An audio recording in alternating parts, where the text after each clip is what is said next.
ஆயுதெழுத்து நேயர்களுக்கு அன்பு வணக்கங்கள். தமிழ்நாட்டு அரசியலில் திடீர் பரபரப்பு, புதிய பரபரப்பு நேற்று பற்றி கொண்டது. இதற்கான காரணம், ஆளும் அதிமுகவுடைய எம்எல்ஏக்கள் கூட்டம் நாளை 5ஆம் தேதி நடைபெறும் என்று தகவல் வேகமாக பரவ தொடங்கியது. இப்பொழுது சட்டமன்ற கூட்டத்தொடர் நடக்கலை, இப்பொழுதுதான் நடந்து முடிந்திருக்கிறது. இந்த ஒரு சூழ்நிலையில் இதற்கான அவசியம் என்ன வந்தது அப்படின்னு தான் எல்லோரையும் வியக்க வைத்தது. இந்த ஒரு சூழல்ல அதிமுகவுடைய சட்டமன்ற குழு தலைவராக திருமதி சசிகலா தேர்வாவதற்கான வாய்ப்பு இருக்கிறது. அவர் முதல்வராக விரைவில் பதவியேற்பார் என்றெல்லாம் ரக்கை கட்டி ஊகங்கள், செய்திகள் பரவின. நாளை இந்த தீர்மானம் நிறைவேற்றப்படுகிறது, அடுத்த நாளோ இல்லாட்டி 8ஆம் தேதியோ அவர் முதல்வராகிறார் என்றெல்லாம் செய்தி பரவியது. அதற்கான வாய்ப்புகள் குறைவு. இதில் வேறு சில முக்கிய விவகாரங்கள் பேசப்படுவதற்கும் விவாதிக்கப்படுவதற்கும் வாய்ப்புகளே இருக்கின்றன என்று தகவல்கள் இன்று வர தொடங்கி இருக்கின்றன. இதே நேரத்தில் தான் தமிழக அரசாங்கத்தில் சக்தி வாய்ந்த நபர்களாக, சக்தி வாய்ந்த அதிகாரிகளாக செல்வி ஜெயலலிதா காலத்திலிருந்து இருந்து வரக்கூடிய, அவரால் நிறுவப்பட்ட ஆலோசகர் ஷீலா பாலகிருஷ்ணன், அதே போல முதலமைச்சருடைய செயலாளராக இருந்த வெங்கட்ராமன் ஆகியோர் பதவி விலகி இருப்பதாக தகவல். இவையெல்லாம் மிகப்பெரிய பரபரப்பை ஏற்படுத்தியிருக்கிறது. இன்னொரு பரபரப்பு என்னவென்றால், செல்வி ஜெயலலிதாவுடைய காலத்தில் மிக உயர்ந்த பதவிகளில் இல்லாதவர்கள் இப்பொழுது புதிய பதவிகளுக்கு கொண்டு வரப்பட்டிருக்கிறார்கள். இவையெல்லாம் அரசியல் அரங்கத்தில் உற்று நோக்கக்கூடிய அரசியல் நிகழ்வாக பார்க்கப்படுகிறது. அதிமுகவிலும் அரசியலும் மாற்றம் ஏன் என்பதுதான் இன்றைய நிகழ்ச்சியுடைய பிரதான கேள்வி. விவாதிக்கலாம். இந்த நிகழ்ச்சியில் நம்முடைய திரு சிவகங்கை கௌரி சங்கரன், அதிமுகவுடைய செய்தி தொடர்பாளர் இணைகிறார், மற்றும் மூத்த பத்திரிகையாளர் திரு ஷியாம் அவர்கள் இணைகிறார். அரசியல் விமர்சகர், எழுத்தாளர் திரு ஆர் முத்துக்குமார் அவர்கள் இணைகிறார்கள். மார்க்சிஸ்ட் கம்யூனிஸ்ட் கட்சியுடைய மூத்த பிரமுகர் திரு கனகராஜ் அவர்கள் இணைகிறார்கள். அனைவரையும் நிகழ்ச்சிக்கு அன்போடு வரவேற்கின்றோம். முதல் கேள்வி திரு ஷியாம் அவர்களுக்கு. ஆட்சியில் செல்வி ஜெயலலிதாவால் மிக சக்தி வாய்ந்தவர்களாக நிறுவப்பட்ட ஆலோசகர் ஷீலா பாலகிருஷ்ணன், செயலாளர் வெங்கட்ராமன் ஆகியோர் விலக நேர்ந்திருக்கிறது. அந்த விலகல் ஒரு முக்கியமான ஒரு நிகழ்வாக பார்க்கப்படுகிறது. அதே வேளையில் கட்சியில் செல்வி ஜெயலலிதாவால் தன்னுடைய இறுதி நாட்களில் அவ்வளோ பெரிய பதவிகளில் அலங்கரித்து வைக்கப்படாத தலைவர்களுக்கு, பிரமுகர்களுக்கு முக்கிய பொறுப்புகள், அமைப்பு செயலாளர், பல்வேறு அணிகளுடைய செயலாளர்கள் உள்ளிட்ட பதவிகள் வழங்கப்பட்டிருக்கிறது. What you make of it? அதிமுகவின் புதிய பொதுச் செயலாளர் சசிகலா அவர்கள் தன் ஆளுமையை நிரூபிக்க முயற்சிக்கிறார் என்றுதான் நான் கருதுகிறேன். இந்த பட்டியலிலே திரு ராமலிங்கம் இருப்பதாகத்தான் காலை ஆங்கில பத்திரிகைகளிலே செய்தி வந்தது. ராமலிங்கம் இருக்கிறாரா இல்லையா என்று நமக்கு தெரியவில்லை. ஆனால் இந்த மூவருமே பதவி விலகிவிட்டார்கள் என்றுதான் காலையிலே ஆங்கில பத்திரிகைகளிலே செய்தி வந்தது. எது எப்படி இருந்தாலும் நீங்கள் குறிப்பிட்டது போல ஜெயலலிதா அவர்களால் இவர்கள் நியமிக்கப்பட்டவர்கள், அவருக்கு மிகுந்த நம்பிக்கை உடையவர்களாக இருந்தார்கள். அதே நேரத்திலே ஜெயலலிதா அவர்களால் விலக்கி வைக்கப்பட்டிருந்தவர்கள் புதிய பதவிகளுக்கு வந்திருக்கிறார்கள். இது ஒரு கட்சியிலே தலைமை மாற்றம் ஏற்படும் போது தங்களுக்கு யார் விசுவாசமானவர்களாக, நம்பிக்கைக்கு உரியவர்களாக இருக்கிறார்களோ அவர்களை பொறுப்புகளிலே வைப்பது என்பது காலங்காலமாக இருந்து வருகிற ஒரு வழக்கம் தான். இதை தவறு என்று நாம் சொல்ல முடியாது. ஆனால் திருமதி சசிகலா அவருக்கு இதைவிட கிரேட்டர் அஜெண்டா, விரிவுபடுத்தப்பட்ட நிகழ்ச்சி நிரல் இருக்குமேயானால் இந்த மாறுதல்கள் அனைத்துமே என்னால் புரிந்து கொள்ளப்படுகிறது. கிரேட்டர் அஜெண்டானா என்ன சொல்றீங்க? அவரது கிரேட்டர் அஜெண்டாங்கிறது அவர் முதலமைச்சர் ஆகிறது தானே. அந்த நீங்கள் ஓப்பனிங் ரிமார்க்ஸில் அதை சொன்னீங்க. அவரோட நிகழ்ச்சி நிரல் ரொம்ப விரிவுபடுத்தப்பட்டதாக இருந்தால், அவரோட எய்ம் மேலும் உயர்ந்ததாக இருந்தால் இது மாற்றம், இது இயல்பானது தான். ஒரு தலைமை மாற்றம் நிகழும் பொழுது அடுத்த கட்ட நிர்வாகிகள் இல்லாட்டி அதிகாரிகள் இவங்கெல்லாம் மாறுதல் அப்படிங்கிறது இயல்பான ஒரு விஷயம் அப்படின்னு சொல்றீங்க. பட் செல்வி ஜெயலலிதாவுடைய வழிகாட்டுதலில் நடக்கக்கூடிய அரசு, வழிகாட்டுதலில் நடக்கக்கூடிய கட்சி நிர்வாகம் அப்படின்னு அதுதான் ஒரு முன்னிறுத்தப்பட்டு வரக்கூடிய ஒரு தாரக மந்திரமா இருக்கு. அப்படி இருக்கும்போது வெகு சில நாட்கள்லேயே அவர் வைத்திருந்த, அதுவும் மிக முக்கியமான இடங்களில் வைத்திருந்த அதிகாரிகள் நீக்கமோ இல்லாட்டி நீங்குவதும், இல்லாட்டி அவர் பெரிய அளவில் அலங்கரித்து வைக்காத நிர்வாகிகள் பெரிய பதவிகளுக்கு கொண்டு வரப்படுவதும் வித்தியாசமாக பார்க்கப்படாதா? ஏன்னா இந்த ஒரு அரசாங்கத்துடைய கட்சியுடைய யூஎஸ்பியாவே செல்வி ஜெயலலிதாவுடைய வழி என்பதுதான் காட்டப்படுது. கண்டிப்பாக அவருடைய யூஎஸ்பி வந்து அதுதான். ஆனால் இப்போது இந்த அதிகாரிகளுக்கான தேவை ஜெயலலிதா அவர்களின் மறைவுக்கு பிறகு ரொம்ப குறைந்து விட்டது. ஏனென்றால் திரு ஓ பன்னீர்செல்வம் அவர்கள் முதலமைச்சராக இருக்கும்போது அவர் நேரடியாக எல்லா விஷயங்களையுமே கவனித்துக் கொள்கிறார். அவருக்கு வந்து ஆலோசகர் என்கின்ற பதவி தேவைப்படவில்லை. ஆனால் ஜெயலலிதா அவர்கள் எப்படி பார்த்திருப்பார்கள் என்றால் 2006க்கு முன்னால் இருந்த ஆட்சியிலே இவர்கள் இருந்தார்கள். ஸோ அவர்களது அந்த எக்ஸ்பர்டைஸ் அவருடைய பாணிக்கேற்ப அவர்கள் பணியாற்றி இருப்பார்கள். 2001 2006 வரை முதலமைச்சராக ஜெயலலிதா அவர்கள் இருந்தபோது அவரது பாணிக்கேற்ப இவர்கள் பணியாற்றி இருப்பார்கள். அன்றைய விட அப்படி பார்க்கும்போது இன்னைக்கு தானே கூடுதலா தேவை இருக்கு. அவருடைய வழி, அவருடைய ஆட்சி நிர்வாகத்துடைய நுணுக்கங்கள் இவர்களுக்கு சிறப்பாக தெரியும் அப்படிங்கிறது தானே அதோட புரிதல். அன்றைய விட இன்னைக்கு கூடுதலான தேவை இருக்கு இல்லையா? அப்படி சொல்ல முடியாது. ஏன்னா இப்போ வந்து ஜெயலலிதா அவர்களின் மக்கள் நல திட்டங்கள் இந்த ஆட்சியிலே கண்டிப்பாக தொடரும். ஏற்கனவே முதலமைச்சர் பன்னீர்செல்வம் அவர்கள் பல முறை சட்டமன்றத்தில் இதை மீண்டும் மீண்டும் சொல்லிவிட்டார். அப்படித்தான் தொடர முடியும். ஆனால் அதிமுக என்கின்ற ஒரு கட்சியின் அடிப்படையான ஒரு சுவாபம் என்ன என்று நான் பார்க்கிறேன் என்றால் ஒரு அதிரடியான விஷயங்கள், அதிரடியான மாற்றங்கள், யாருமே எதிர்பார்க்காத நேரத்திலே செய்கின்ற சில விஷயங்கள். திரு எம்ஜிஆர் அவர்களே வந்து ஆரம் வீரப்பன் உட்பட 10 பேரையே வந்து பதவியில் அது தொடருது அப்படிங்கிறீங்க. நான் ஆட்சியில ஆலோசகர்களா இருந்தவங்களுடைய மாற்றம், அவங்க நீங்குவது பிளஸ் கட்சி நிர்வாகிகள் செய்திருக்கக்கூடிய மாற்றம் ரெண்டுமே குறிப்பிடும் போது திருமதி சசிகலாவை சுட்டி காட்டுறீங்க. ஸோ இந்த அதிகாரிகள் மாற்றத்துக்கு பின்னாடி இருப்பது முதலமைச்சர் அல்ல, பொதுச் செயலாளர்னு சொல்றீங்களா? இருக்கலாம். ஏன்னா அந்த கட்சியை பொறுத்த வரைக்கும் 2 பதவிகளுமே எப்போதுமே ஒருவர் தான் வைத்துக் கொண்டிருக்கின்றார். எம்ஜிஆர் அவர்கள் வந்து கிட்டத்தட்ட ஒரு 6-7 வருடங்கள் தனித்தனியாக பொதுச் செயலாளர் வைத்து அது முயற்சி எடுத்து பார்த்தார். ஆனால் அந்த ஃபார்முலா வந்து அதிமுகவுக்கு அது சரியாக வரவில்லை. 86லேயே எம்ஜிஆர் அவர்களே வந்து 2 பதவிகளும் ஒருவரிடம் என்கின்ற அந்த முறைக்கு வந்து விட்டார். எம்ஜிஆர் மாதிரி ஒரு மேஸ் லீடர் இருக்கும்போது அது புரிந்து கொள்ள முடியுது. செல்வி ஜெயலலிதாவுடைய மேஸ் லீடர்ஷிப்ல புரிந்து கொள்ள முடியுது. இன்னைக்கும் அது தொடர்றதுக்கான ஸ்கோப், அதில் இருக்கக்கூடிய வாய்ப்புகள், சேலஞ்சஸ் பற்றியும் கேள்விகள் எழுது நம்ம தொடர்ந்து அணுகலாம். நான் அதற்கு முன்பாக திரு கௌரி சங்கரன் அவர்கள்ட்ட தொடர்ந்து கேட்கணும்னு நினைச்சேன். பட் ஆனால் I cannot contain my curiosity. எம்எல்ஏக்கள் கூட்டம் நடத்துறதுக்கான அவசியம் இந்த சூழல்ல ஏன் வருது? கடந்த வாரங்களில் செஷன் கூடியிருந்த சமயத்தில் எம்பிக்கள் எம்எல்ஏக்கள் கூடி பொதுச் செயலாளர் தலைமையில் பேசினாங்க, புரிந்து கொள்ள முடியுது. இன்னைக்கு செஷன் எதுவும் இல்லை, செஷன் முடிஞ்சிருக்கு. இந்த ஒரு சூழ்நிலையில் எம்எல்ஏக்கள் கூட்டத்துக்கான அவசியம் எதனால் ஏற்படுது? முதல்ல ஷீலா பாலகிருஷ்ணனையும் வெங்கட்ரமணனும் போனதை பற்றி பேசுனீங்க. This mere administration. அவங்க நீக்கப்படவில்லை, அவங்களாவே அவங்களுடைய சொந்த இதற்கு காரணம் காட்டி அவங்க வந்து ரிசைன் பண்ணியிருக்காங்க. மேலும் ஒரே நேரத்தில் மேலும் ஷீலா பாலகிருஷ்ணன் அடுத்த மாதம், அதாவது நீங்கள் அவங்க வந்து after retirement reappointment as a adviser. Yes, அவ்வளோதான். இப்போ ஷீலா பாலகிருஷ்ணனுக்கு இப்போ மார்ச் மாதத்தோட முடியுது, அவருக்கு ஏப்ரல் மாதத்தோட முடியுது. சரி, இன்னும் 1 மாதமோ 1.5 மாதம் தான் இருக்கு. வெயிட் பண்ணிருக்க மாட்டாங்களா? இருக்கலாம், அது அவங்களா போறாங்க. இது வந்து சின்னமாவோ அல்லது முதல்வரோ நீங்க போயிடுங்கன்னு சொல்லல. நான் என்ன கேக்குறேன், அது எப்படி 2 பேருக்கு இல்ல 3 பேருக்கு ஒரே சமயத்துல போகணும்னு தோணும்? இல்ல, 2 மாசம் 1 மாசம் தான் பதவி காலமே இருக்கும்போது பீரியட் முடியுதுங்க. பீரியட் முடியும்போது அது வரைக்கும் வெயிட் பண்ணி எக்ஸ்டென்ஷன் கேட்காம இருக்க போறாங்க. பிறகு வெளியே போவதற்கு முன்னாடியே வந்து ராஜாவா வெளியே போலாம்னு நினைச்சிருந்திருக்கலாம். அவங்க முடிஞ்ச போது போறாங்க. இது வந்து பியூர்லி அட்மினிஸ்ட்ரேஷனா தவிர இதுல உள்நோக்கங்கள் எதுவும் இல்லை. அதுவும் மேற்கொண்டு இது சின்னமா பண்ணியிருப்பாங்களோ முதல்வர் பண்ணியிருப்பாங்கிற கேள்வியே அது சரியான கேள்வி கிடையாது. ஏன்னா சின்னமா இதுல வந்து அரசு விஷயத்திலே தலையிடுவதற்கு இன்றைய அவசியம் இருக்காது. அப்படின்னா நீங்க சொல்வது போல 31ஆம் தேதி மார்ச் அவங்களுடைய பதவி காலம் முடியுது அப்படின்னு பார்த்துக்கிட்டு அதுக்கப்புறம் எக்ஸ்டென்ஷன் கோரல கிடைக்கல அப்படின்னா ரொம்ப இயல்பானதுன்னு புரிஞ்சுக்கலாம். அந்த 31ஆம் தேதி மார்ச் பக்கத்துல தான் இருக்கு, ஏப்ரல் பக்கத்துல தான் இருக்கு. ஆனா இன்னைக்கு விலகுறாங்க அப்படிங்கன்னா விலகினாங்களா, விலகி போ சொன்னாங்களா? உங்களுக்கு ஞாபகம் இருக்கா என்னன்னு எனக்கு தெரியல. இதே அரங்கத்துல இந்த ரிட்டையர் ஆனவங்களுக்கெல்லாம் அம்மா புரட்சி தலைவி அம்மா அவர்கள் வந்து சர்வீஸ் எக்ஸ்டென்ஷன் பண்ணும் பொழுது ஐயோ இளைஞர்களா இருக்கிறாங்களே, இவங்களுக்கு எக்ஸ்டென்ஷன் கொடுத்துக்கிட்டே இருக்காங்களே அப்படின்னு இதே அரங்கத்துல பேச வச்சு நான் கூட சொல்லி இருக்கிறேன். கருணாநிதி வந்து யாராருக்கு எக்ஸ்டென்ஷன் கொடுத்தாரு அப்படின்னு லிஸ்டே நான் இங்க வந்து வாய்ச்சேன். நான் இப்ப இளைஞர்கள் அவங்க போறாங்களோ?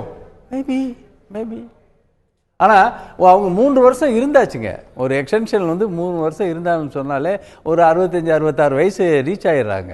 அதுக்கு பின்னாடி நீங்கள் சொன்ன மாதிரி இன்னும் யங் பிளட் வந்ததுன்னா இன்னும் மற்ற துறைகளுக்கும் சரி, அரசுக்கும் சரி, மக்களுக்கும் சரி பயனுள்ளதாக இருக்கும். ஓகே, எம்எல்ஏக்கள் கூட்டம் பற்றி நம்ம பேசணும். அதற்கு முன்பாக இந்த ஆலோசகர், செயலாளர் இவங்களுடைய விலகல் பற்றி திரு ஷியாம் கருத்து சொல்லித்த போதும் திரு கௌரி சங்கர் கருத்து சொன்ன போதும் நீங்கள் கருத்து சொல்ல விரும்பினீங்க.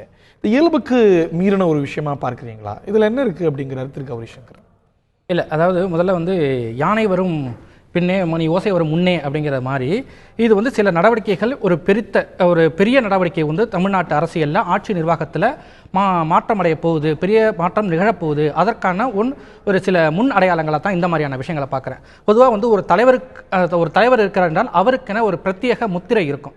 உதாரணமாக வந்து நேருவுக்கான முத்திரை அப்படி தொடங்கி மோடிக்கான முத்திரை வரை எல்லாமே உண்டு. அதுபோல் முதலமைச்சராக இருந்த ஜெயலலிதா அவர்களுக்கு என்று சில முத்திரைகள், அந்த முத்திரை பதிக்கப்பட்டவர்கள் அப்படின்னா இப்போ ராம்மோகன் ராவ், இப்போ ஷீலா பாலகிருஷ்ணன் போன்றவர்கள் எல்லாம் இருந்தது வந்து ஜெயலலிதாவுக்கான முத்திரை இந்த ஆட்சி நிர்வாகத்தில் இருக்குது அப்படிங்கிறதுக்கான அடையாளம். அவர்கள் அப்படி ஆட்சி நிர்வாகத்தில் சக்தி வாய்ந்த நபர்கள் என்று நான் 3 பேரை சொல்லலாம். ஒன்று இந்த ஷீலா பாலகிருஷ்ணன், அடுத்தது இந்த ராம்மோகன் ராவ், அடுத்தது ஓ பன்னீர்செல்வம்.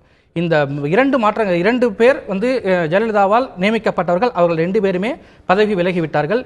இன்னமும் அந்த ஜெயலலிதாவால் நியமிக்கப்பட்ட அந்த பதவியில் இதுவரை இருப்பவர் ஓ பன்னீர்செல்வம். 2 பேர் தான், 3 பேர் தான் ஜெயலலிதாவுடைய முத்திரைன்னு சொல்லிட முடியுமா? ஒட்டுமொத்த அதிமுகவே ஜெயலலிதாவோட முத்திரை இல்ல, நிச்சயமா. ஆனா அவர் ஏன் வந்து நம்ம ராம்மோகன் ராவ் பத்தி ரொம்ப பேசுறோம், இந்த 2 பேரை பத்தி அதிகம் பேசுறோம், மையப்படுத்திய பரபரப்பு செய்தி உண்டாயிருக்கு. அதாவது சாதாரணமா தலைமைச் செயலாளர் அப்படிங்கிறதா வந்து முதலமைச்சருக்கான அடுத்த அவங்களுக்கான ஒரு ஆலோசகர் போன்று தமிழ்நாட்டு நிர்வாகத்துக்கு, ஆட்சி நிர்வாகத்தை இருப்பார்.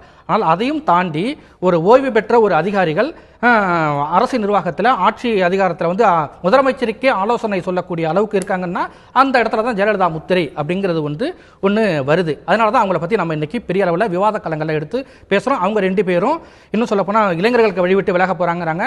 இளைஞர்கள் இருக்கும்போதே அவர்கள் பதவியில் இருந்தாங்க அப்படின்னா அது காரணம் வந்து அவர்கள் மீது ஜெயலலிதாவுக்கு இருந்த நம்பிக்கை. இப்பொழுது ஆட்சி மாற்றம், அதை தாண்டி நிர்வாக மாற்றம் அப்படின்னு ஒன்று நிகழும்போது ஜெயலலிதா முத்திரை என்பதை தாண்டி அங்கே அடுத்து வரப்போகிற அல்லது எல்லோரும் யூகிக்கக்கூடிய அளவில் சசிகலா முத்திரை என்று ஒன்று வரப்போகிறதோ அப்படிங்கிற ஒரு சந்தேகம் எனக்கு எழுது. அதுதான் வந்து இவங்க 2 பேருடைய பதவி விலகல் அப்படிங்கிற நான் பார்க்குறேன். அடுத்தது வந்து எம்எல்ஏக்கள் கூட்டம். இது முதல்ல சொன்னது நிர்வாகம் சார்ந்தது. இப்படி செல்வி ஜெயலலிதா, சசிகலா இவருக்கு மியூச்சுவலான நம்பிக்கை பெற்ற நபர்கள் அப்படின்னு ஏறத்தாழ பலரை பட்டியலிட முடியாதா? அதனால தானே இந்த ஒரு இத்தனை பேர், இவ்வளவு பேர் பட்டியலில் இருந்தாலும் கூட ஆட்சி நிர்வாகத்தில் ஏன் இவங்க 2 பேரும் அவங்க 2 பேரும் உடனடியாக பதவி விலகி இருக்காங்க? உடனடின்னு சொல்ல முடியுமா? இப்ப இன்னைக்கு 60 நாள் ஆயிடுச்சு. இதுதான் முத்திரையை நிரூபிக்கணும் அப்படின்னா முதல் நாள் நடந்திருக்கலாம், 15 நாள் நடந்திருக்கலாம். இவ்வளவு நாள் எல்லா முக்கிய கூட்டங்கள், என்னோட நினைவு சரியா இருந்தா கேபினட் கூட்டங்கள் உட்பட எல்லாத்துலயும் அவங்க கலந்துட்டு இருக்கிறதா? நிச்சயமா. அதனாலதான் நான் சொன்னேன், யானை வரும் முன்னே மணி ஓசை வரும் பின். அந்த இது உதாரணமே அதுக்காகத்தான் நான் சொன்னேன். நாளைக்கு அரசியல் மாற்றம் நிகழப்போகுது அப்படிங்கிறதுக்கான ஒரு முஸ்தீபாகத்தான் நான் இந்த வாய்ப்புகள் இருக்கு. ஏன்னா அசாதாரணமான ஒரு சூழல்ல எம்எல்ஏக்கள் கூட்டம் கூடுறதா நான் பாக்குறேன். ஏன் அசாதாரணமான சூழல் அப்படிங்கிற ஒரு பெரிய பதத்தை பயன்படுத்துறேன். எம்எல்ஏக்கள் கூட்டத்துக்கு நம்ம தொடர்ந்து போகுது, இன்னும் விரிவா பேசணும்னு நினைக்கிறேன்.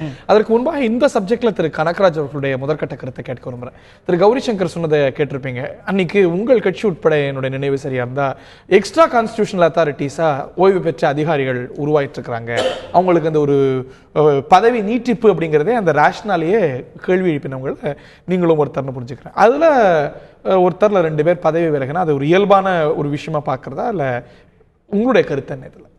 இல்லை, ஏற்கனவே எக்ஸ்ட்ரா கான்ஸ்டிடியூஷனல் அத்தாரிட்டிஸ் நிறையா பேர் இருக்காங்க. இங்கே ஒரு முதலமைச்சர் ஒரு குறிப்பிட்ட தமிழகம் சார்ந்த ஒரு பிரச்சனையில் கடிதம் எழுதுவது, நன்றியை தெரிவிப்பது என்பதை தாண்டி இப்போ ஒரு கட்சியினுடைய தலைவர் பதவியில் இல்லாதவங்க எழுத முடியும்.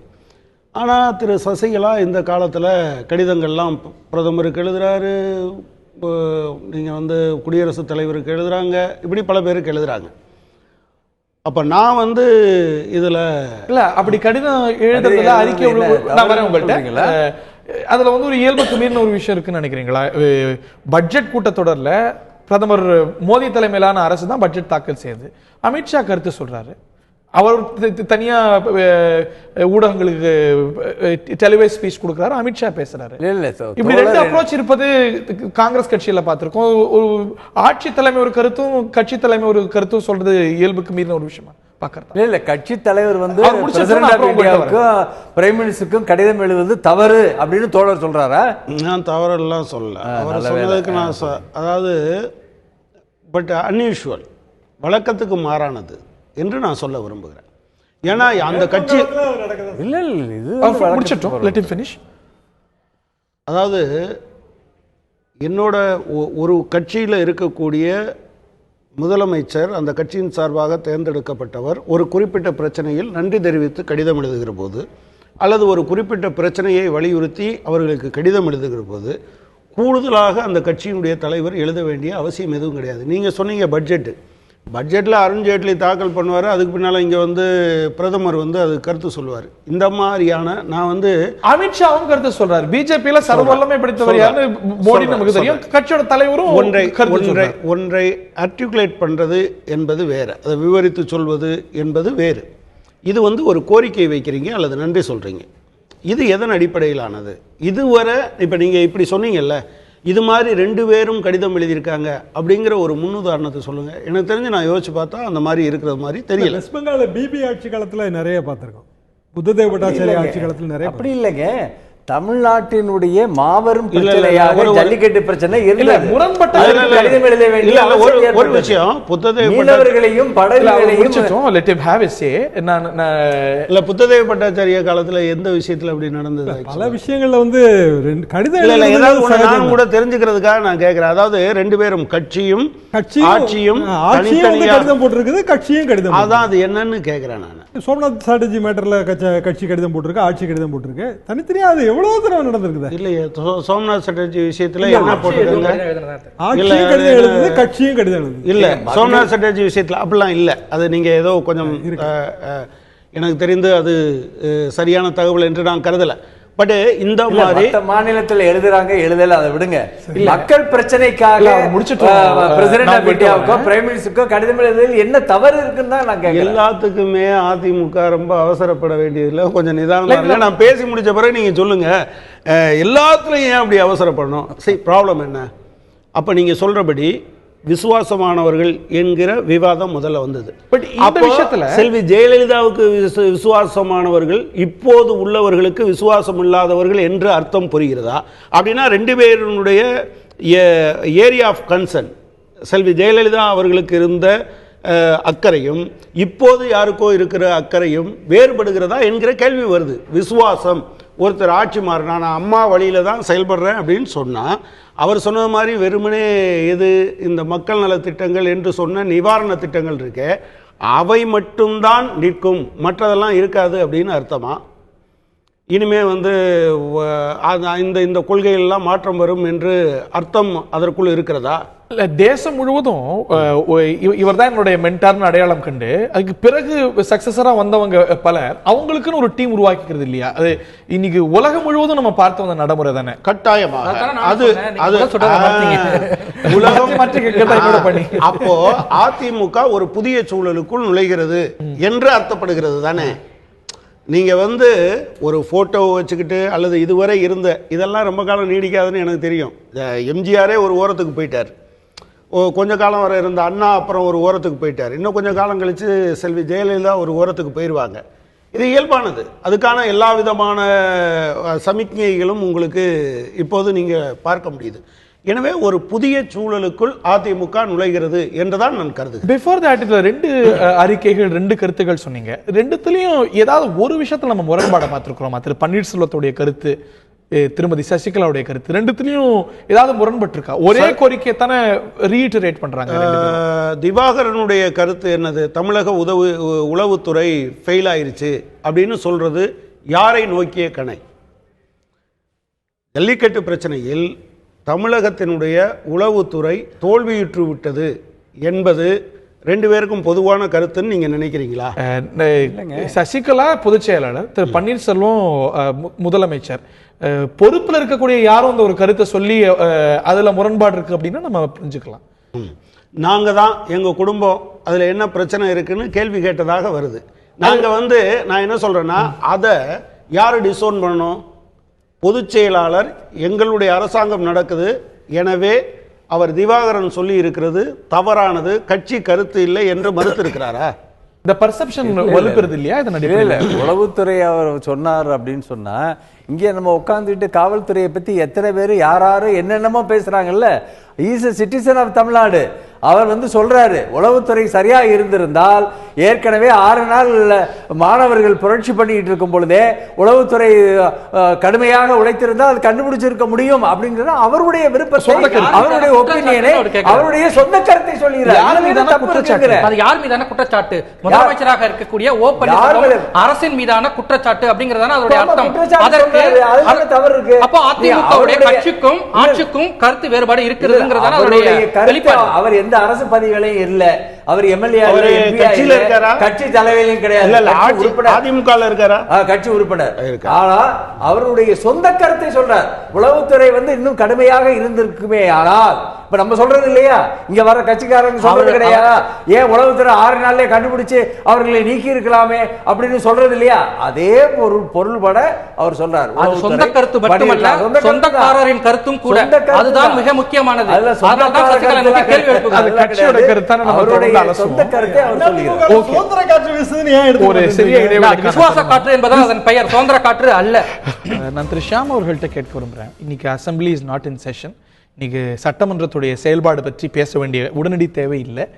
ஆனா எம்எல்ஏக்கள் கூட்டம், அதிமுகவுடைய எம்எல்ஏக்கள் கூட்டம் நாளை கூட இருக்கிறது. அவருடைய ராஷ்டிரநாள் என்ன இருக்க முடியும்? நான் கண்டிப்பாக வந்து திருமதி சசிகலா அவர்களை முதலமைச்சராக்குவதற்காகத்தான் இந்த கூட்டம் கூட்டப்படுகிறது என்று தான் நான் உறுதியாக நம்புகிறேன்.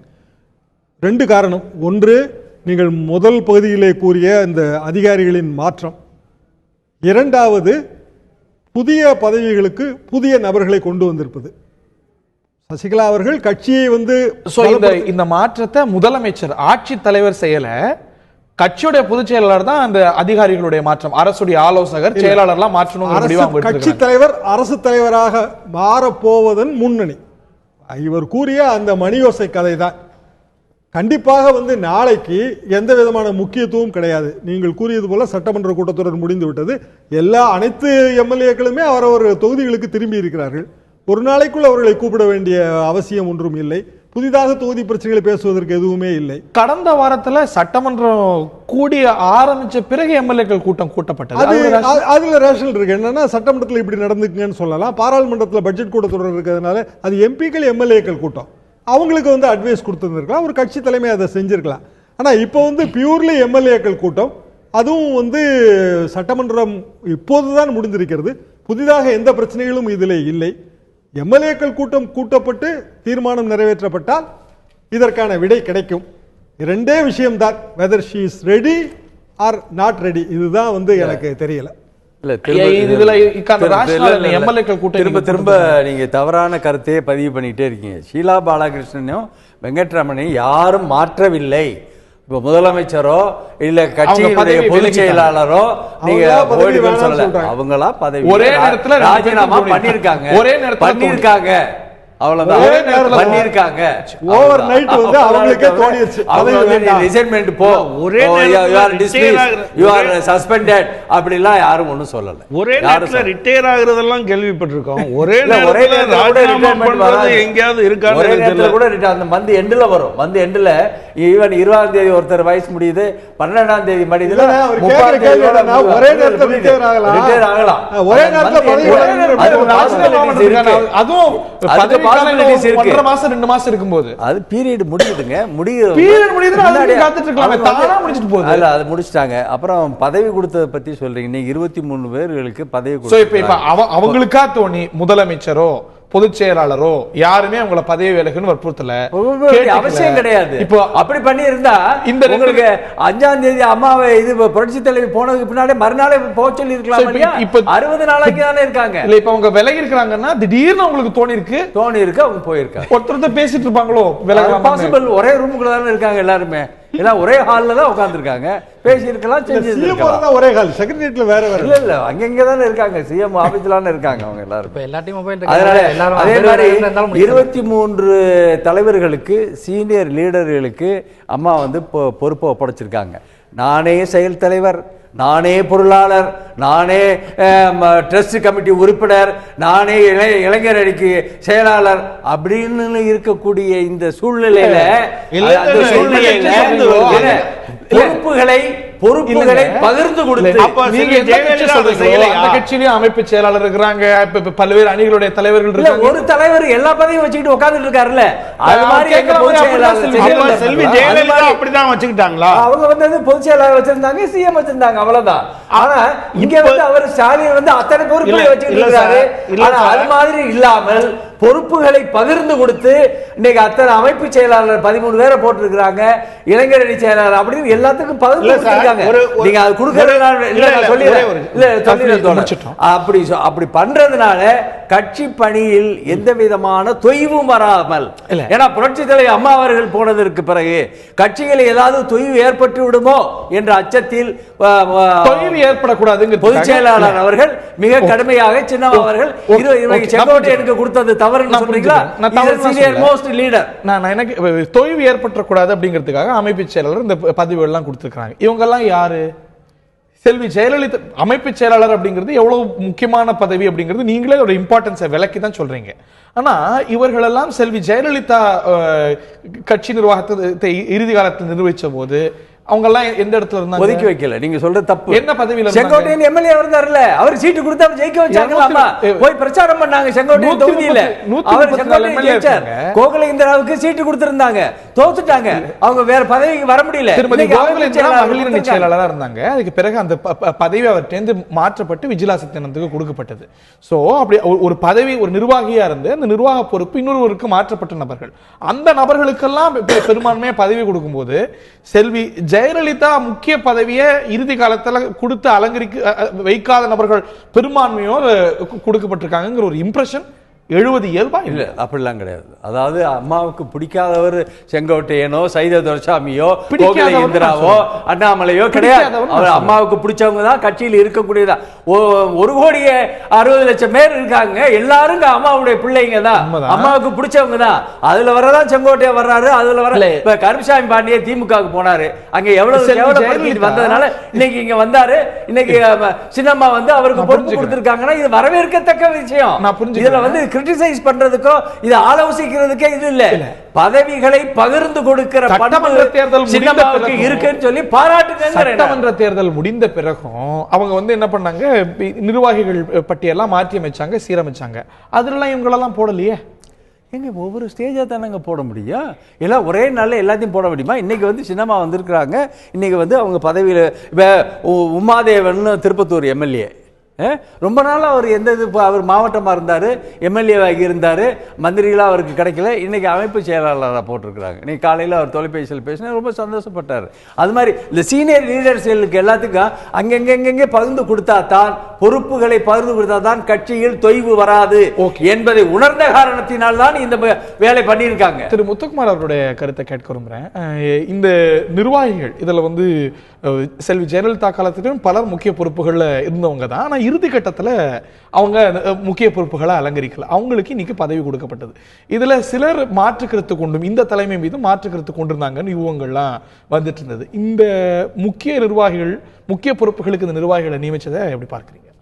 அதாவது ஜெயலலிதாவினுடைய மறைவுக்கு பிறகு கட்சியிலும் ஆட்சியிலும் தன்னுடைய ஆளுமையை அழுத்தம் திருத்தமாக பதிக்க வேண்டும் அப்படிங்கிற ஒரு ஒரு ஒரு இலக்கு வந்து சசிகலாவுக்கு இருக்கும். அதுதான் இயல்பானது. எந்த ஒரு கட்சி தலைமைக்கு புதிதாக பொறுப்புக்கு வரக்கூடியவர் எல்லோரும் செய்யக்கூடிய ஒரு செயல்தான். குறிப்பாக ஜெயலலிதா ஆட்சி காலத்தில் அல்லது ஜெயலலிதாவுடைய கட்சி நிர்வாகத்தில் யார் யாரெல்லாம் உரிய பொறுப்புகள் அல்லது உயர்ந்த பொறுப்புகள் கொடுக்கப்படாமல் இருந்தார்களோ அல்லது அதன் காரணமாக அதிருப்தியில் இருந்தார்களோ அவர்களுக்கெல்லாம் உரிய பதவிகளை அல்லது உயர்ந்த பதவிகளை கொடுத்து அவர்களை தம் பக்கம் வைத்திருப்பது அல்லது அவர்களுடைய அதிருப்தியை போக்கி அவர்களுடைய திருப்தி மனநிலைக்கு கொண்டு வந்து அவர்கள் தம் பக்கம் வைத்திருப்பது அப்படிங்கிறது கட்சிக்குள்ள இன்னைக்கு தேவையாக இருக்கக்கூடிய அம்சம்.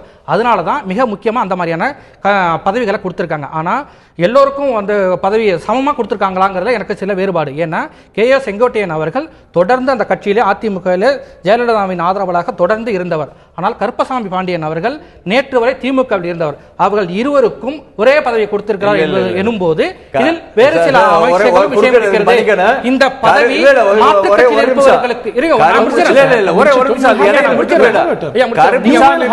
இன்னைக்கு வந்தாருன்னு சொல்றாரு. கருப்புசாமி பாண்டியன் தான் முதல் மேடை புரட்சி தலைவி அம்மா அவர்களுக்கு போட்டு கொடுத்தவர். சார், அந்த வரலாறு அவர் தெரியும் senior சார். most leaderங்க. எனக்கு இடையில தெரியும் சார். DMK நேத்து போனாரு, நீ senior- நான் ஒத்துக்கிறேன். நேத்து வரைக்கும் எங்க இருந்தாரு ஆனா அவரு? DMK ல அவருக்கு எவ்வளவு கேவலத்தை உண்டு பண்ணாங்கங்கிறது இந்த நாட்டுக்கு தெரியும். அதுதான். அவருக்கு வந்திருக்காரு, அதுதான். அவருக்கு உரிய மரியாதை கட்சி கொடுத்திருக்கு. Correct. உரிய அதுதான். மரியாதை கட்சி கொடுக்குது. அந்த புள்ளியை தான் நான் தொட்டேன். என்னன்னா இதன் மூலமாக திமுகவில் இருக்கக்கூடிய ஜெயலலிதா அனுதாபிகள் அல்லது அதிமுக அனுதாபிகளுக்கு சொல்லியிருக்கக்கூடிய ஒரு செய்தியாகவும் இதை நான் பார்க்கிறேன். அதனால தான் கருப்புசாமிக்கு பாண்டியனுக்கு KS செங்கனிற்கும் சம அளவிலான பதவியை கொடுத்திருக்கிறார்கள் அப்படிங்கிறத நான் பார்க்கிறேன். ஓகே, நான் திரு கனகராஜ் அவர்கள்ட்ட கேட்க விரும்புகிறேன். நாளைக்கு அதிமுக எம்எல்ஏக்கள் கூட்டம் பரபரப்பா நேற்று முதல் பல ஆங்கில ஊடகங்கள் உட்பட யூகிக்கக்கூடிய விஷயம் என்னன்னா அரசாங்க தலைமை மாற்றமே நிகழப்போகுது அப்படின்னு. இல்லை, அதுக்கான வாய்ப்புகள் இல்லை குறைவு என்பதுதான் நமக்கு கிடைக்கக்கூடிய தகவல். ஒரு இயல்பான ஒரு கூட்டம், கட்சியுடைய சாலிடாரிட்டியை உறுதிப்படுத்துறதுக்கு எம்எல்ஏக்கள் கூட்டம் நடந்தால் அது ஒரு இயல்பான ஒரு விஷயம் பார்க்க முடியாதா? இல்லை ஏதாவது திரு ஷியாம் உள்ளிட்டோர் யூகிக்கிறது போல அதுக்கு ஒரு முக்கியமான அஜெண்டா இருக்கும்னு நினைக்கிறீங்களா ஒரு அரசியல் நோக்கரா? அதாவது எம்எல்ஏக்கள் கூட்டம் இதுவரையிலும் எந்த மாதிரியான தருணங்களில் நடைபெற்றிருக்கிறது? கட்சியினுடைய இப்போ பொதுக்குழு கூட்டம் அதில் எம்எல்ஏக்களும் இருக்காங்க, அல்லது செயற்குழு கூட்டம் அதில் எம்எல்ஏக்களும் இருக்காங்க என்பது இயல்பானது. நீங்கள் செஷனில் சட்டமன்றம் கூட்டத்தொடர் நடப்பில் இல்லாத போது எம்எல்ஏக்கள் கூட்டம் என்பது நிச்சயமாக இந்த மாதிரியான ஊகங்களுக்கு வழிவகுக்கும். இது ஒரு முறை அல்ல, இதற்கு முன்னாலேயும் சில நேரங்களில் சில தயாரிப்பு வேலைகள் நடந்ததாக பத்திரிகைகள் சொல்கிறாங்க. அது 12ஆம் தேதின்னு ஒன்று, அதாவது பொங்கலுக்கு முன்னதாக ஒன்று, அப்புறம் 19ஆம் தேதின்னு ஒன்று. ஒருவேளை ஜல்லிக்கட்டு வராமல் இருந்திருந்தால் அது அப்போவே நடந்திருக்கும் என்கிற தோரணையில் சொல்லப்படுவது, இந்த மாதிரியான விஷயங்கள் ரொம்ப ஒரு ரெஸ்ட்லெஸ்ஸாக இருப்பது. ஒருவேளை திரு ஓ பன்னீர்செல்வம் எங்கே நிலை நின்று விடுவாரோ என்கிற ஒரு பதட்டம் தெரிகிறது. அதுக்கு கொஞ்சம் என்னவா இருக்கிறது மாதிரி துரைமுருகன் அவர்கள் ஒரு ஓபிஎஸ்னுடைய அரசாங்கத்து அவருக்கு ஏதாவது ஆதரவு கொடுக்குறோம் என்று சொல்வது, ஒரு 20-25 பேர் எண்ணிக்கையில் இங்கும் அங்குமாக இந்த மெஜாரிட்டி ஊசலாடுவது, இந்த மாதிரியான விஷயங்கள் எல்லாம் அவர்கள் மிக சீக்கிரமாக இந்த பொறுப்புக்கு வந்துவிட வேண்டும் என்று துடிப்பதற்கான காரணம் என்று நான் கருதுகிறேன். திரு ரவிசங்கரன் ரெஸ்பாண்ட் பண்ண விரும்புவீங்க? நான் முத கட்டத்துல கேள்வியா வச்சேன், இரண்டாவது ரவுண்ட்ல கேள்வியா வச்சேன். எம்எல்ஏக்கள் கூட்டத்துக்கான ராஷனல் நீங்க சொன்னபடி மெரினாவில் இந்த ஜல்லிக்கட்டு பிரச்சனைக்கு வெற்றி விழாவுக்கு அங்கே ஒரு நினைவு சின்னம் வைக்க வேண்டும். இந்த அரசு வைக்கவில்லை என்று சொன்னால் விரைவில் வர இருக்கக்கூடிய திராவிட முன்னேற்ற கழக அரசு அங்கே நினைவு சின்னத்தை நிறுவும். இன்னும் 4.5 வருஷம் இருக்கு. நான் ஏற்கனவே சொல்லியிருக்கிறேன், இங்கே பதிவு பண்ணியிருக்கேன். 135 சட்டமன்ற உறுப்பினர்களை புரட்சித் தலைவி அம்மா அவர்கள் செதுக்கி கொடுத்திருக்கிறார்கள். இதில் எந்த விதமான இவங்க நினைக்கிற உட்காந்துக்கிட்டு அது நடக்காது. 135 பேரும் அண்ணா திராவிட முன்னேற்றம் இருப்பாங்க. 4.5 வருஷம், இன்னும் 100 வருஷம் இந்த அண்ணா திராவிட முன்னேற்ற கழக கட்சி இருக்கும், ஆட்சியும் இருக்கும். அந்த லெவல்ல அப்படி இருக்கும்போது எம்எல்ஏக்கள் கூட